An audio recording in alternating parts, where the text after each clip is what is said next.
Hello friend, स्वागत है आपका हमारे चैनल पर। तो फ्रेंड, अगर आप कमर के दर्द, हड्डियों के दर्द या सर दर्द की प्रॉब्लम से परेशान हैं, हमेशा थके थके से रहते हैं, घर वालों को लगता है कि आप कामचोर हैं, आलसी हैं, कोई काम नहीं करना चाहते, लेकिन अगर आपकी प्रॉब्लम को कोई नहीं समझता है, तो मैं आपकी प्रॉब्लम को समझते हुए आपके लिए लेके आई हूँ बेस्ट फार्मूला, जो आपकी सारी प्रॉब्लम को छू मंतर कर देगा। इसका 1 चम्मच खाते ही आपके शरीर की एनर्जी वापस आएगी। आपके सर का दर्द हो या घुटनों का टक टक की आवाज़ हो या फिर आपका कमर का दर्द हो, सभी से आपको निजात मिलेगी। अगर आप लगातार कंप्यूटर पर काम करते हैं, तो अगर आपकी आंखें कमजोर हो गई हैं, तो ये रेसिपी आपकी आंखों की रोशनी को वापस लेके आएगा, स्किन को बेटर करेगा, हेयर को बेटर करेगा और आपकी तमाम चीज़ों का सलूशन हमने इस रेसिपी में रखा है। तो इस रेसिपी को आपको बहुत ही ध्यानपूर्वक देखना है। रेसिपी में छोटी छोटी सी टिप एंड ट्रिक शेयर की है, जिसे आपको जरूर फॉलो करना है। इससे आपका रिजल्ट काफ़ी अच्छा होगा। ये रेसिपी पूरे 6 महीने तक बिल्कुल भी ख़राब नहीं होगी, अगर आप मेरे मेजरमेंट से, मेरी टिप के अनुसार इस रेसिपी को बनाएंगे। अगर आप अभी बच्चे को जन्म दिए हैं या फिर आप अभी दूध पिला रहे हैं, तो ये रेसिपी आपके लिए बहुत ज़्यादा लाभकारी है। तो चलिए बिल्कुल भी देरी ना करते हुए रेसिपी को बनाना शुरू करते हैं डियर। तो इस रेसिपी को बनाने के लिए मैंने 2 चीज़ों का इस्तेमाल किया है। सबसे पहले तो वो क्या है, आइए आपको बता देते हैं। ये हमारे भूरे भूरे छोटे छोटे से दाने हैं, इसको बोलते हैं गोंद। तो फ्रेंड, सर्दियों का नाम आते ही सबसे पहले ख्याल आता है गोंद के लड्डू का। तो फ्रेंड, गोंद हमारे सेहत के लिए बहुत ज़्यादा फायदेमंद होता है। इसकी तासीर गर्म होती है और ये हमारी पाचन क्रिया को मजबूत करता है और हमारे खाने को अच्छे से डाइजेस्ट करता है और शरीर में गर्मी भी देता है। इसमें पाया जाता है बहुत सारा प्रोटीन, कैल्शियम, मैग्नीशियम और पोटेशियम। तो फ्रेंड, यहाँ पे हमने लिया है दूसरी चीज़, मखाना। मखाने को कमल के बीज भी बोलते हैं। अगर इसका कोई नया नाम हो तो कमेंट बॉक्स में ज़रूर बताइएगा और साथ में जगह का नाम लिखना मत भूलिएगा। तो यहाँ पे हमारा जो मखाना है, इसमें हमारा पाया जाता है कैल्शियम, जो हड्डियों की मजबूती के लिए बहुत ज़्यादा लाभकारी है। तो फ्रेंड, चलिए रेसिपी को शुरू करते हैं। उससे पहले मैं आपको बता देती हूँ दोनों चीज़ हमने कितनी मात्रा में ली है। तो गोंद हमने लिया है 50 ग्राम, मखाने हमने लिया है 20 ग्राम। तो चलिए बनाना शुरू करते हैं। उससे पहले अगर आपने चैनल को सब्सक्राइब नहीं किया तो सब्सक्राइब कर लीजिएगा। तो फ्रेंड, आ गए गैस की तरफ। यहाँ पे देखिए मैंने एक कढ़ाई ली है, आप चाहे तो इसकी जगह पे पैन भी ले सकते हैं। जो भी बर्तन लीजिए थोड़ा सा भारी लीजिए। अब इसमें हम 1 चम्मच छोटा वाला देसी घी डाल देंगे। तो इस रेसिपी में आपको देसी घी का इस्तेमाल करना है, डालडा या रिफाइंड का इस्तेमाल नहीं करना है। अगर आपके पास देसी घी ना हो तो आप इसकी जगह पे बटर का इस्तेमाल कर सकते हैं। तो घी को हमने अच्छे से मेल्ट कर लिया है। जब हमारा घी हल्का सा मेल्ट हो जाएगा, तब इसमें हम अपने मखाने डाल देंगे और मखाने को हम धीमी धीमी आंच पे अच्छे से भूनेंगे। तो यहाँ पे हमें मखाने को अच्छे से भून के ही लेना है। अगर आप कच्चा लेंगे तो उसका बहुत बड़ा नुकसान ये होगा कि आप इस रेसिपी को स्टोर नहीं कर पाएंगे और भूनने से क्या होगा, मखाने की जितनी भी नमी है, मॉइस्चर है, वो ख़त्म हो जाएगा। तो फ्रेंड, आप हमारी ये मज़ेदार सी रेसिपी कहाँ से देख रहे हैं कमेंट बॉक्स में ज़रूर बताइए कमेंट करके, और साथ में जगह का नाम लिखना मत भूलिए। अगर आपको रेसिपी में कुछ भी अच्छा लगे तो प्लीज़ वीडियो को लाइक कर देना। अगर आप हमारे चैनल पर पहली बार आए तो प्लीज़ हमारे चैनल को सब्सक्राइब करना मत भूलना और साथ ही नोटिफिकेशन बेल को ऑन कर देना, ताकि जैसे ही वीडियो अपलोड करूँ आपको नोटिफिकेशन मिल पाए सबसे पहले और आप हमारी आसान रेसिपी का फ़ायदा उठा पाएँ सबसे पहले। तो यहाँ पर देखिए हमने मखाने को अच्छे से भून लिया है। अब इसको हम प्लेट में ट्रांसफ़र कर देंगे। तो गैस के फ्लेम को मैंने बंद कर दिया था ताकि हमारे मखाने बिल्कुल भी जले ना। अब गैस के फ्लेम को हम फिर से ऑन करेंगे। तो यहाँ पे देखिए जो गैस का फ्लेम है वो हमें अभी मीडियम रखना है, ना बहुत ज़्यादा हाई ना बहुत ज़्यादा लो। अब इस तरीके से हम वापस से इसको रख देंगे और यहाँ पे हम वापस से इसके अंदर डालेंगे घी। तो यहाँ पे अब हमें 1 चम्मच भर के लेना है देसी घी। अगर आपको घी की रेसिपी चाहिए घर में बनाने की तो कमेंट बॉक्स में कमेंट करना, मैं आपके साथ शेयर करूंगी दानेदार घी कैसे आप घर में बना सकते हैं। तो यहाँ पे हम घी को अच्छे से मेल्ट कर लेंगे। जो गैस का फ्लेम है वो मीडियम रखना है, हाई फ्लेम पर नहीं पकाना है घी को, नहीं तो घी टेस्ट में भी अच्छा नहीं आता और लुक भी नहीं अच्छा आता है। अब इसमें हम गोंद डालेंगे, जो हम थोड़ा थोड़ा डालेंगे। यहाँ पे एक साथ गोंद नहीं डालना है और गोंद को हमें डाल के 10 से 15 सेकंड इसको अच्छे से चलाते हुए भूनना है। यहाँ पे आप देखेंगे 10 से 15 सेकंड में ही गोंद हमारे अच्छे से फूलने लगेंगे। तो बहुत ज़्यादा घी का इस्तेमाल नहीं करेंगे हम, थोड़ा सा गोंद डाल के थोड़े से ही घी में हम अच्छे से भून लेंगे। तो यहाँ पे आपको अच्छे से चलाते हुए इसको भूनना है, क्योंकि अगर आपका गोंद कच्चा होगा तो जब आप खाएंगे तो आपके दांतों में चिपकेगा और अच्छा सा टेस्ट भी नहीं आएगा और रेसिपी आप स्टोर भी नहीं कर पाएंगे। तो यहाँ पे देखिए इस तरीके से हमारा गोंद हो गया है, इसी में हम इसको निकाल लेंगे।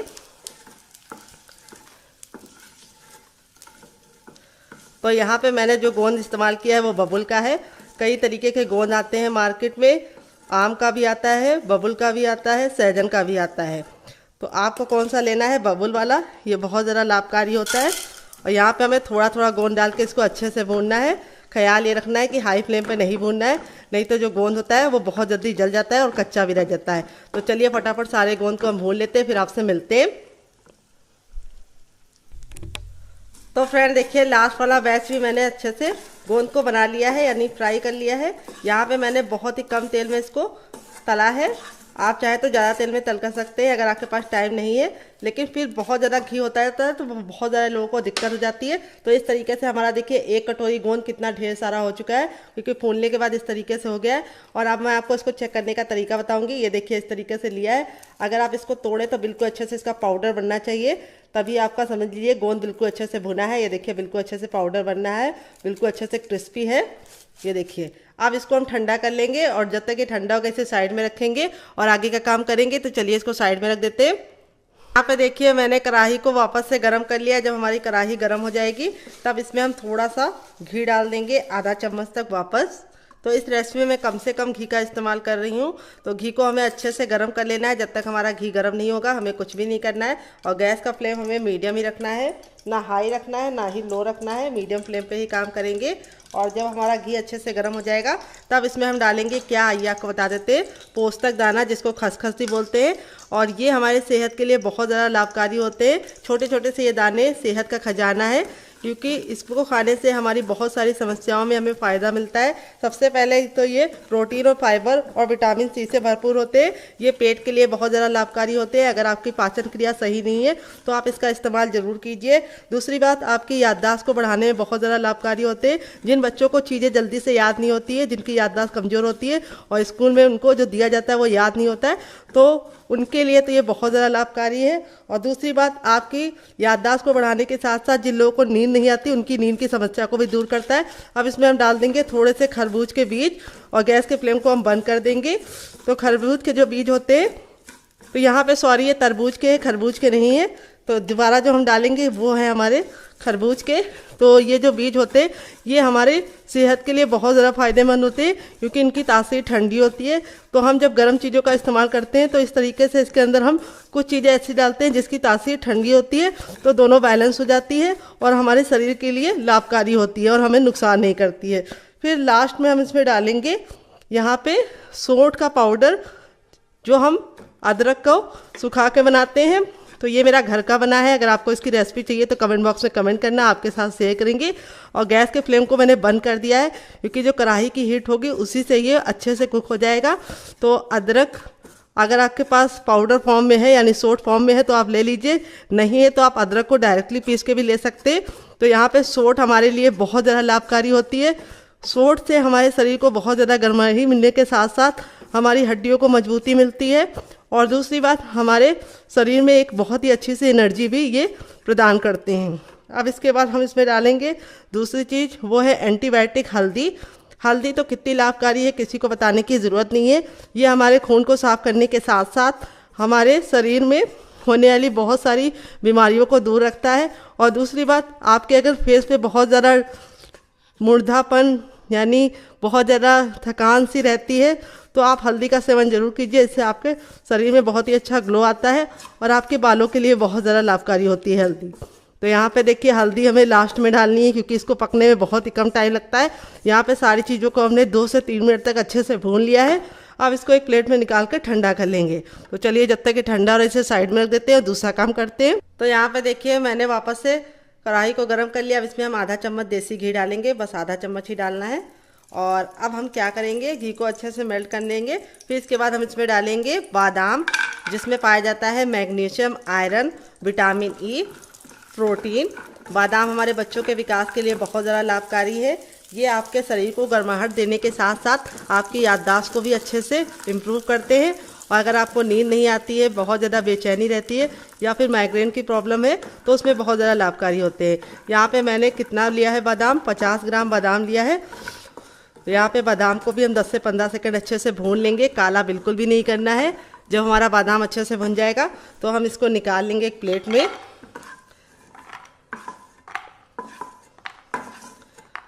और अब इसके बाद हम इसमें दूसरी चीज़ क्या डालेंगे, आइए आपको बता देते हैं। तो अब इसमें हम डालेंगे छुआरे। तो यहाँ पे मैंने 50 ग्राम ही छुआरा लिया है। तो यहाँ पे जो छुहारे हैं इसमें क्या क्या पाया जाता है, इसमें जिंक पाया जाता है, आयरन पाया जाता है, फाइबर पाया जाता है और विटामिन सी पाया जाता है, जो आपके शरीर की कमजोरी को दूर करने के साथ साथ आपके दिमाग के लिए बहुत ज़्यादा फ़ायदेमंद होता है। और दूसरी बात, ये आपकी हड्डियों को मजबूती भी देता है। तो यहाँ पे आपको छुहारा ज़रूर डालना है और इससे हमारे जो रेसिपी है उसमें स्वीटनेस भी नेचुरली आ जाएगी। तो यहाँ पे हम छुहारे को ज़्यादा नहीं पकाएंगे, बस इसका हमें हल्का सा मॉइस्चर ख़त्म करना है, इसलिए गैस के फ्लेम को मैंने बिल्कुल मीडियम रखा है और मीडियम फ्लेम पे इसको हम पका लेंगे। तो यहाँ पे देखिए छुहारे भी हमारे अच्छे से हो गए हैं। आधे चम्मच घी में मैंने दोनों चीज़ों को अच्छे से कर लिया। अब इसको भी निकाल लेंगे एक प्लेट में।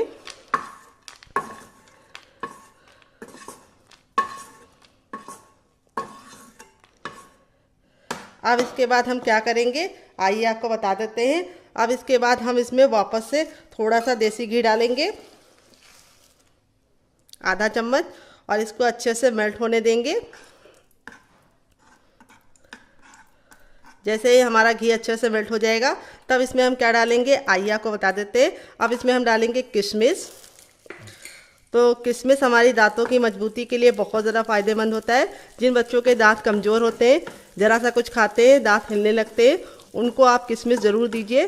तो किशमिश आपकी हड्डियों को भी मजबूत करता है और इसमें प्रोटीन और कैल्शियम और मैग्नीशियम पाया जाता है। तो यहाँ पे हमें अच्छे से किशमिश को भी पका लेना है घी में। जब हमारे किशमिश अच्छे से फूल जाएंगे तब तक हम इसको अच्छे से चलाते हुए पका लेंगे। यहाँ पे अगर आपके पास किशमिश ना हो तो आप इसकी जगह पे कोई और ड्राई फ्रूट का इस्तेमाल कर सकते हैं, जैसे आप इसमें अखरोट भी डाल सकते हैं। तो यहाँ पे देखिए अच्छे से हमारा जो किशमिश था बिल्कुल अच्छे से फूल गया है, बहुत ही कम घी में। तो आप चाहे तो थोड़ा सा ज़्यादा भी ले सकते हैं अगर आपको जल्दबाजी है, लेकिन थोड़ा आराम से काम करेंगे तो अच्छे से हमारा फूल जाएगा कम घी में। तो यहाँ पे देखिए हमारा हो गया है किशमिश डन, काला बिल्कुल भी नहीं करेंगे। अब इसको भी निकाल लेंगे और अब इसके बाद हम इसमें क्या डालेंगे, जो बचा हुआ घी है उसमें हम डाल देंगे नारियल, जो हमने इस तरीके से ग्रेट करके लिया है। यहाँ पे हमने 100 ग्राम नारियल को इस तरीके से ग्रेट कर लिया है। नारियल हमारे खून को साफ़ करने के साथ साथ हमारे चेहरे पे बहुत ही अच्छा सा ग्लो लेके आती है। जिन लोगों का चेहरा बहुत ज़्यादा डल रहता है, ग्लोइंग स्किन नहीं रहती है, वो नारियल का इस्तेमाल कीजिए, आपके चेहरे में आपको फ़र्क नज़र आएगा। और ये आपके बालों की मजबूती देने के साथ साथ आपकी स्किन को चमकदार बनाते हैं। तो यहाँ पे हमें नारियल के लच्छे को लिया है, तो इसलिए हम इसको ज़्यादा नहीं पकाएंगे, 10 से 15 सेकंड अच्छे से भून लेंगे, इससे ज़्यादा नहीं भूनना है।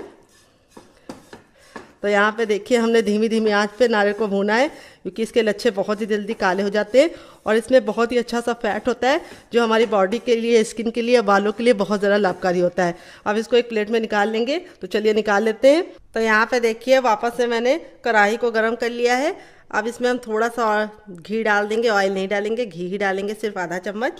और अब इसमें हम क्या डालेंगे, हम इसमें डालेंगे काजू, जो हमने वेट ने मुश्किल से लिया है 20 ग्राम, और 5 ग्राम हमने लिया है पिस्ता। तो यहाँ पे अगर आपके पास पिस्ता ना हो तो आप पिस्ता को स्किप कर सकते हैं, लेकिन पिस्ता खाने से बहुत ज़्यादा फ़ायदा होता है। काजू और पिस्ता में पाया जाता है कैल्शियम और विटामिन B6, और जो आपकी हड्डियों को मजबूती देने के साथ साथ आपकी आंखों के नीचे की स्वेलिंग यानी पफी आइज को कंट्रोल करता है। बहुत सारे लोगों की शिकायत होती है कि जब वो सो के उठते हैं तो उनकी आंखें फूली फूली रहती है, तो इसको सेवन करने से आपकी वो समस्या का समाधान मिलेगा। और ये आपकी हड्डियों को मजबूती देने के साथ साथ आपकी बॉडी में बहुत ही गजब की एनर्जी देता है। अगर आपके बाल बहुत ज़्यादा रूखे रूखे से हैं तो आप काजू और पिस्ता का सेवन कीजिए, आपके बालों में बहुत ही अच्छी सी चमक आएगी और बहुत ही अच्छे से हेल्दी से बालों की ग्रोथ होगी। जिनके बाल झड़ते हैं वो भी पिस्ता और काजू का इस्तेमाल कर सकते हैं। तो यहाँ पे हमें दोनों को ज़्यादा नहीं पकाना है, हल्का हल्का सा पकाना है और बहुत ही कम घी में पकाना है। सिर्फ आधा चम्मच घी में ही पकाया है, क्योंकि इसमें खुद का फैट होता है। अब इसको हम निकाल लेंगे। तो फ्रेंड, मैं आपको याद दिलाना चाहती हूँ, अगर आपको रेसिपी में कुछ भी अच्छा लग रहा हो तो प्लीज़ वीडियो को लाइक कर दीजिए। बाद में आप भूल जाते हैं और लाइक नहीं करते। तो देखिए इस तरीके से मैंने इसका कलर बिल्कुल भी चेंज नहीं किया है, हल्का सा इसको पका लिया है। और अब हम इसके अंदर क्या डालेंगे, हर किचन में मौजूद, आइए आपको बता देते हैं। तो यहाँ पे अब हम डालेंगे हर किचन में मौजूद गेहूं का आटा। उससे पहले हम इसमें 1 चम्मच देसी घी और डाल देंगे, जो हमारा बचा हुआ था उसी में, और इसको अच्छे से मेल्ट कर लेंगे। तो यहाँ पे हमने गेहूं का आटा लिया है, जिसको मैंने अच्छे से छान के लिया है। यहाँ पे आपको गेहूं का आटा लेना है, मैदा या फिर इसकी जगह पे चावल का आटा लेने की गलती ना करें, ना ही बेसन। तो यहाँ पे आटे को आपको अच्छे से छान के लेना है। तो पहले मैंने एक बड़ा कप लिया, अगर आपके पास कटोरी आ तो आप उसका भी इस्तेमाल कर सकते हैं। फिर मैंने उसका छोटा कप लिया, यानी आधा कप वापस से लिया है। तो टोटल मैंने यहाँ पे 1.5 कप गेहूं के आटे का इस्तेमाल किया है। तो यहाँ पे हमें गेहूं के आटे को धीमी धीमी आंच पर अच्छे से भूनना है। यहाँ पे आपको जल्दबाजी नहीं करनी है। यहाँ पे आप किसी की मदद भी ले सकते हैं। अगर आप थक गए हो तो दूसरे को दे दीजिए भूनने के लिए। तो यहाँ पे आपको इसे धीमी धीमी आंच पे कम से कम 5 से 7 मिनट तक इसे भूनना है।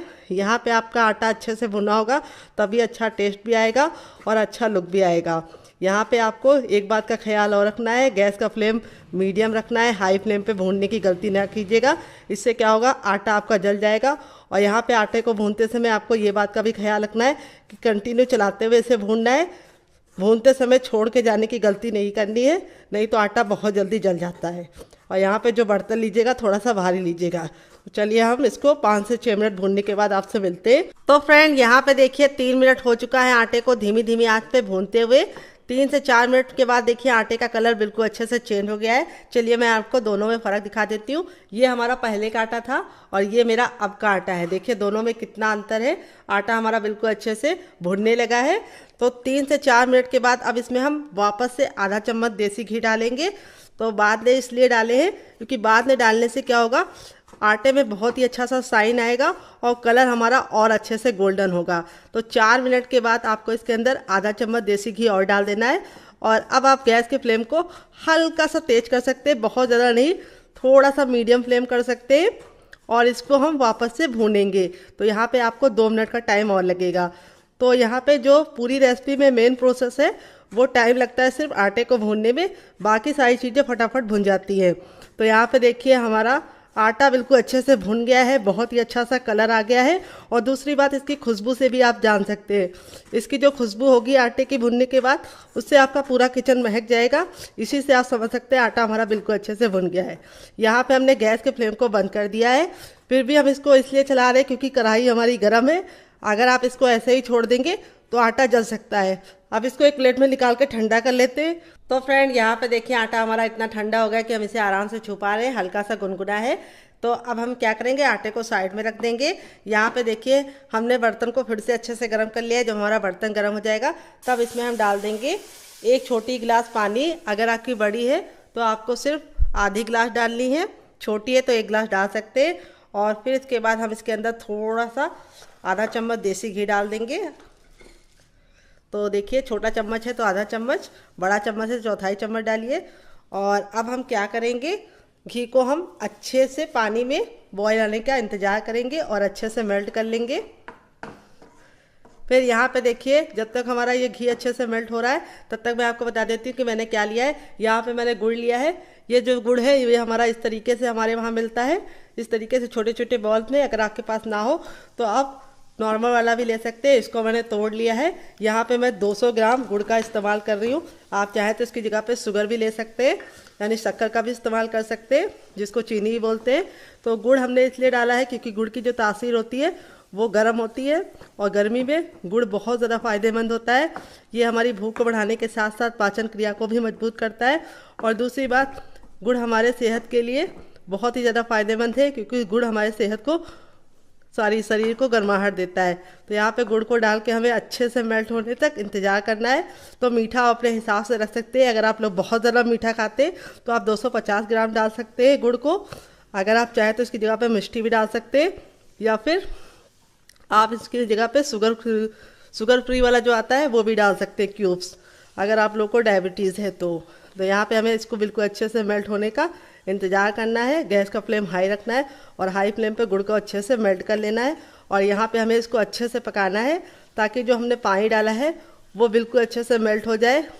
पानी जो डाला है वो बिल्कुल अच्छे से ख़त्म हो जाए और जो हमारा गुड़ है वो अच्छे से मेल्ट हो जाए। तो यहाँ पे हमने पानी इसलिए डाला है, अगर हम डायरेक्ट डालते तो गुड़ हमारा बिल्कुल अच्छे से मेल्ट ना हो पाता और गैस भी बर्बाद होती और टाइम भी बर्बाद होता। तो यहाँ पे देखिए पूरा अच्छे से हो गया है। अब इसको हम हाई फ्लेम पर अच्छे से पकाएंगे, घड़ी देख के 3 मिनट के लिए। 3 मिनट से ज़्यादा नहीं और 3 मिनट से कम नहीं।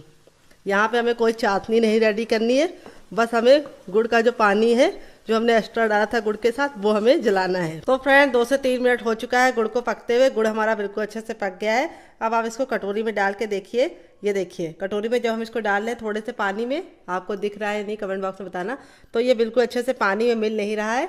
इस तरीके से हल्का सा थिक है, बहुत ज़्यादा जमने वाला नहीं बनाना है आपको। आप इस तरीके से भी चेक कर सकते हैं। लाइटिंग की वजह से आपको दिख नहीं रहा होगा, तो देखिए इस तरीके से लीजिए और फिंगर पे हल्का सा अप्लाई कीजिए। अगर आपको चिपचिपा सा हल्का सा महसूस हो रहा है तो समझ जाइए गुड़ पक गया है। तो यहाँ पे देखिए अब इसको हम ठंडा होने के लिए छोड़ देंगे। अभी बहुत ज़्यादा गर्म है, तो जब तक ये ठंडा होगा तब तक हम इसे साइड में रखेंगे और दूसरा काम करेंगे। तो यहाँ पे देखिए गोंद हमारे बिल्कुल अच्छे से ठंडे हो चुके हैं। अब हम यहाँ पे ले लेंगे सबसे छोटा वाला मिक्सी का जार। यहाँ पे आपको ख्याल ये रखना है बड़ा वाला नहीं लेना है, सबसे छोटा वाला ही लेना है गोंद को पीसने के लिए। और दूसरी बात आपको ख्याल ये रखना है जार जो ले रहे हैं बिल्कुल अच्छे से सूखा होना चाहिए, बिल्कुल भी इसमें नमी या पानी नहीं होना चाहिए। अगर हो तो आप इसको पोंछ के अच्छे से फैन के नीचे रख दीजिए, तब इसके अंदर इस तरीके से हम डालेंगे। एक बार में इतना ही डालना है जितना कि ये आसानी से पिस पाए। अगर आप बहुत ज़्यादा भर देते तो इसको घूमने में दिक्कत होती है और पिस नहीं पाता है। तो आप चलिए इसको पीस लेते हैं, हल्का सा दरदरा पीसेंगे। तो चलिए पीस के लेके आते हैं, फिर आपको दिखाते हैं। तो फ्रेंड यहाँ पे देखिए मैंने इसको पीस लिया है, बस 1 से 2 बार मिक्सी को चलाकर रोक दिया, इस तरीके से दरदरा पीसा है। अब इसको हम एक प्लेट में ट्रांसफ़र कर लेंगे। तो यहाँ पे देखिए इस तरीके से हम प्लेट में इसको निकाल लेते हैं सारा का सारा। तो यहाँ पे आपको ख्याल ये रखना है कि इसको हमें बहुत पाउडर नहीं बनाना है, हल्का सा दरदरा ही पीसना है। अब बाकी बचा भी हम इसके अंदर डाल देंगे और सेम पहले वाले की तरह इसे ही पीस लेंगे। तो यहाँ पे बस आपको ख्याल ये रखना है कि इसको हमें बहुत ज़्यादा बारीक नहीं पीसना है और जार में बिल्कुल ही पानी नहीं होना चाहिए। तो चलिए इसको पीस के लेके आते हैं, फिर आपको दिखाते हैं। तो फ्रेंड यहाँ पे देखिए दूसरा ही मैंने पीस लिया है, तो अब इसको भी हम निकाल लेंगे। और यहाँ पे देखिए जो हमारे मखाने थे वो भी अच्छे से ठंडे हो गए, तो अब हम मखानों को इसके अंदर ट्रांसफ़र कर देंगे। और हम मखानों को भी पहले की तरह जैसे हमने गोंद को दरदरा पीसा था, इसको भी हम दरदरा ही पीसेंगे। तो चलिए पीस के लेके आते हैं, फिर आपको दिखाते हैं। तो यहाँ पे देखिए मखानों को भी मैंने दरदरा ही पीसा है, 1 से 2 बार मिक्सी को चलाकर रोक दिया था। अगर इसमें 1-2 मखाने साबुत भी रह जाते हैं तो उसको हम निकाल लेंगे, लेकिन हम इसको मोटा मोटा ही पीसेंगे। तो यहाँ पे देखिए जो साबुत मखाने हैं जो नहीं पीस पाए हैं उसको हम निकाल लेंगे, कि देखिए। लेकिन हमें इसको बारीक नहीं करना है, इस तरीके से मोटा मोटा दरदरा पीसेंगे तो बहुत ही अच्छा सा रिजल्ट आएगा। अब ये जो हमारा बाकी बचा मखाना था उसको भी हम पीस लेंगे। तो चलिए इसको भी पीस लेते हैं। तो फ्रेंड यहाँ पे देखिए दूसरा बैच भी मैंने मखानों का पीस लिया है। अब इन दोनों को हम अच्छे से मिला देंगे हल्के हल्के हाथों से। तो यहाँ पे हमें गोंद के साथ मखानों को अच्छे से मिला देना है, ये देखिए हल्के हल्के हाथों से, ताकि मखाने और भी बिल्कुल अच्छे से दबे ना और इसी तरीके से रहे। देख लीजिए कितना सुंदर सा लुक आ रहा है। और अब हम क्या करेंगे, इसको हम साइड में रख देंगे। तो चलिए इसको साइड में रख देते हैं। अब इसमें हम क्या डालेंगे आइए आपको बता देते हैं। तो अब इसमें हम डालेंगे अपना किशमिश, छुआरा और बादाम वाला। तो यहाँ पे हम इस तरीके से इसको डाल देंगे और इसको भी हम दरदरा पीस लेंगे। तो चलिए पीस के लेके आते हैं, फिर आपको दिखाते हैं। तो फ्रेंड यहाँ पे देखिए इसको भी मैंने दरदरा पीसा है, बहुत ज़्यादा फाइन नहीं पीसा है। अब इसको एक प्लेट में निकाल लेंगे।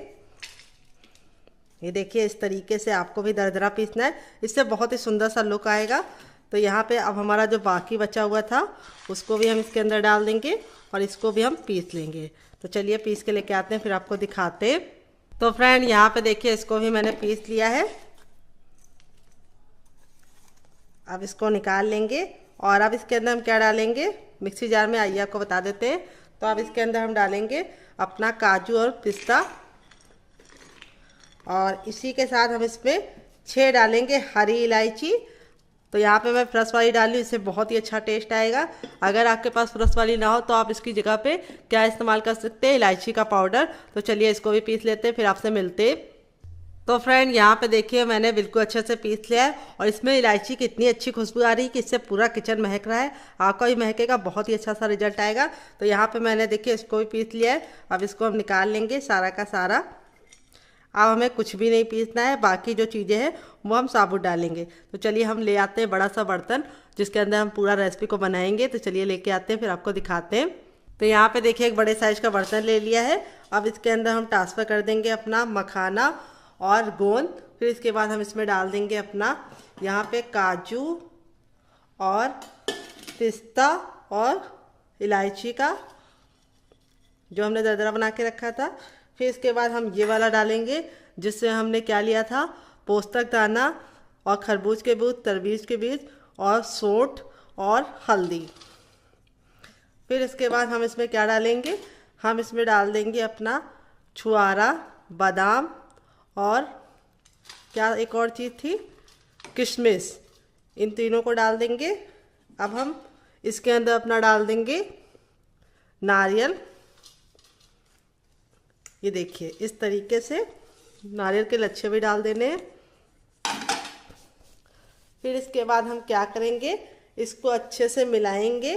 तो यहाँ पे मिलाने के लिए हम अपने इस तरीके से हाथों का इस्तेमाल करेंगे, चम्मच वगैरह का इस्तेमाल नहीं करना है। और इस तरीके से हम सारी चीज़ों को अच्छे से मिला लेंगे।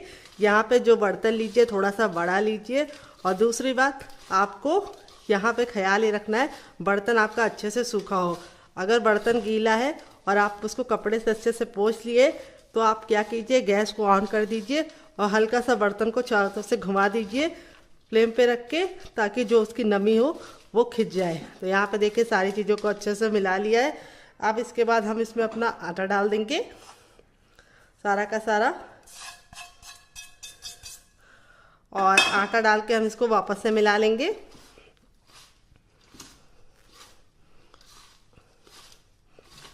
ये देखिए आटा डाल के हमने बिल्कुल अच्छे से मिला लिया है।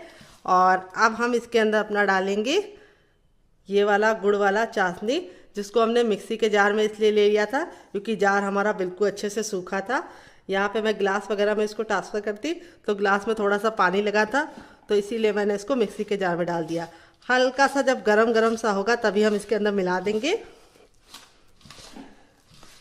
ये देखिए, तो मीठा अपने हिसाब से रख सकते हैं। अगर आपको लगे कि चाशनी कम है तो आप क्या कर सकते हैं, थोड़ा सा और बना के डाल सकते हैं। लेकिन मेरी तरीके से, मेरे मेजरमेंट के साथ काम करेंगे तो बिल्कुल भी कम नहीं पड़ेगी। और इस तरीके से हम इसको अच्छे से मिला लेंगे आपस में। तो यहाँ पे देखिए इस तरीके से बाइंड हो रहा है, ये बिल्कुल भी कमी नहीं है। अगर आप चाहें तो इसमें, अगर आपको कमी लगे बाइंडिंग में थोड़ी सी मॉइस्चर की, तो आप इसमें थोड़ा सा देसी घी भी गर्म करके डाल सकते हैं। तो परफेक्ट है। अब हम इसको बांधेंगे। तो यहाँ पे बांधने से पहले हम थोड़ा सा देसी घी लगा लेंगे और फिर बांधेंगे। तो चलिए हाथों को वॉश करके लेके आते हैं सुखा के, फिर इसको बांधेंगे। आप अगर चाहे तो इसको ऐसे भी स्टोर कर सकते हैं और रोजाना इसका 1 चम्मच सेवन करके आप 100 बीमारियों से दूर हो सकते हैं। तो फ्रेंड ये देखिए मैंने हाथों में घी लगा लिया है। घी लगाने के बाद इस तरीके से हम लड्डू बनाएंगे। तो आप चाहे तो इसको ऐसे भी एंजॉय कर सकते हैं डिब्बे में भर के। तो लड्डू बनाने के लिए आपको घी अच्छे से लगा लेना है हथेलियों पे, ताकि आपको लड्डू बनाने में बिल्कुल भी दिक्कत ना हो। और इस तरीके से हम गोल कर लेंगे। तो यहाँ पे देखिए लड्डुओं का जो साइज है वो आपको बहुत ज़्यादा ना बड़ा बनाना है ना बहुत ज़्यादा छोटा बनाना है। इस तरीके से लड्डू बनाएंगे। तो आपको कैसे यूज़ करना है वो भी हम आपको बताएंगे। तो यहाँ पे हम लड्डुओं का साइज बहुत ज़्यादा बड़ा नहीं बनाएंगे। अगर आप बच्चों को दे रहे हैं तो 1 लड्डू मत दीजिएगा, आधा दीजिएगा। अगर आप अपने लिए यूज़ कर रहे हैं तो आप 1 लड्डू रोज़ सुबह शाम खा सकते हैं, खाना खाने के बाद भी और खाना खाने के पहले भी। ये लड्डू आपके लिए बहुत ज़्यादा लाभकारी है। ये आपकी हड्डियों का दर्द या फिर सर दर्द, बालों का गिरना और आंखों की रोशनी को तेज करता है और बच्चों के दिमाग का विकास करता है। तो चलिए फटाफट लड्डू बना लेते हैं, फिर आपसे मिलते हैं। तो फ्रेंड बनकर रेडी हो चुके हैं हमारे मज़ेदार से लड्डू, जो सेहत का खजाना है। ये आपके कमर दर्द को, सर दर्द को, माइग्रेन की प्रॉब्लम को और बालों को और आंखों को बहुत ही ज़्यादा लाभ पहुंचाएंगे। बहुत ज़्यादा लाभकारी ये लड्डू है। और इस लड्डू का आपको सेवन कैसे करना है आइए मैं आपको बता देती हूँ। तो इस लड्डू को सबसे ज़्यादा फ़ायदा मिलेगा दूध के साथ खाने से। अगर आपको दूध नहीं पसंद है तो आप इसे गर्म पानी के साथ खाएंगे तब भी आपको फ़ायदा करेगा। अगर आप बच्चों को दे रहे तो सिर्फ आधा देना। अगर आप बड़े हैं और आपकी उम्र 30 साल है तो आप पूरा लड्डू खा सकते हैं। अगर उससे कम है तो आपको आधे से थोड़ा ज़्यादा करना है, यानी खाना है। अब मैं आपको तोड़ कर दिखाती हूँ लड्डू हमारा कितना परफेक्ट बना है, कितना माउथ मेल्टिंग बना है। बिल्कुल सॉफ्ट सा लड्डू है और आप इसे खाइए, आपको इसके बहुत सारे फायदे मिलेंगे। तो अगर आपको लड्डू की रेसिपी में कुछ भी अच्छा लगे तो प्लीज़ वीडियो को लाइक कर देना, शेयर कर देना। अगर आप चम्मच से खा रहे हैं तो आपको 1 बड़ा चम्मच खाना है प्रतिदिन। इससे आपको बहुत ज़्यादा फायदा होगा और इसका सेवन आप सुबह शाम दोनों टाइम कर सकते हैं, बिल्कुल भी नुकसान नहीं करेंगे आपके लिए। तो चलिए मिलते हैं बहुत ही जल्दी नई रेसिपी के साथ। इस लड्डू की रेसिपी में अगर आपको कुछ भी यूज़फुल लगा हो तो प्लीज़ वीडियो को लाइक कर देना। अगर आपने अभी तक हमारे चैनल को नहीं सब्सक्राइब किया है तो सब्सक्राइब कर लेना, साथ ही नोटिफिकेशन बेल को ऑन करना ताकि जैसे वीडियो अपलोड करूँ आपको नोटिफिकेशन मिल पाए सबसे पहले। और आप हमारी ये मज़ेदार सी लड्डू की रेसिपी कहाँ से देख रहे हैं कमेंट बॉक्स में कमेंट करके बताइए, और साथ में जगह का नाम लिखना मत भूलिए। तो चलिए मैं जा रही हूँ इस लड्डू को एंजॉय करने और फैमिली वालों को दे दें। तो चलिए मिलते हैं नेक्स्ट वीडियो में। Love you all, bye and take care.